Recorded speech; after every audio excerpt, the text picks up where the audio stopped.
Do you like to be told what to do? Probably not. Do you think that religion is just a list of things you should and shouldn't do? I find a lot of religiosity can be about do's and don'ts. Is Christianity just about what not to do? Aren't we saved by grace alone?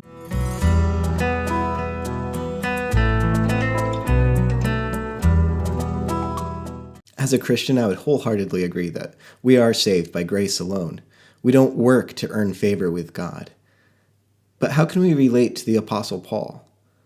What do we mean when we say follow his example? In Philippians 1:27-30, Paul tells the Philippian church to apply the mindset about life and death that we've been talking about the past few days. Isn't this just another list of do's and don'ts? Go ahead and pause the video here and read Philippians 1:27-30. There's a link to this in the video description below, so go ahead and pause the video here, read these verses, and then we'll come back and think about it. If you're like me, when you read a passage like this, your first thought is to pull out a notebook and make a list of things you need to start doing. I need to stand firm in the faith. I need to have one spirit, whatever that means. I need to think the same things that other Christians think. I need to work with other Christians. Oh, and don't get scared when others disagree with you. But I think that's my legalistic side coming out. Paul's not telling us how we are saved. He's not giving us a checklist to make sure that we've done enough. So what does Paul mean when he tells the Philippians to conduct themselves in a manner worthy of the gospel of Christ? Paul isn't describing how people become Christians. He's describing what the life of a Christian will look like by the building up of their relationship with God. You know, relationships change us. You may have seen it in yourself or your friend who's gotten married. Before the wedding, you would act or respond to a situation in a particular way.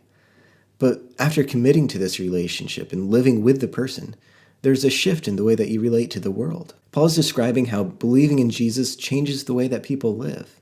He wants the Philippians to grow closer to God, and so he tells them what this will look like. And notice how upfront he is about it.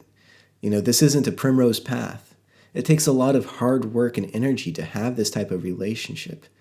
And Paul's telling them that this relationship is not just a personal one, but a communal one for the church. And when he calls for one spirit and one mind, he is talking about working through personal difficulties and remembering that as a Christian community, they have an ultimate connection, the relationship with God. This relationship means that they have a shared mission, growing in the faith of the gospel.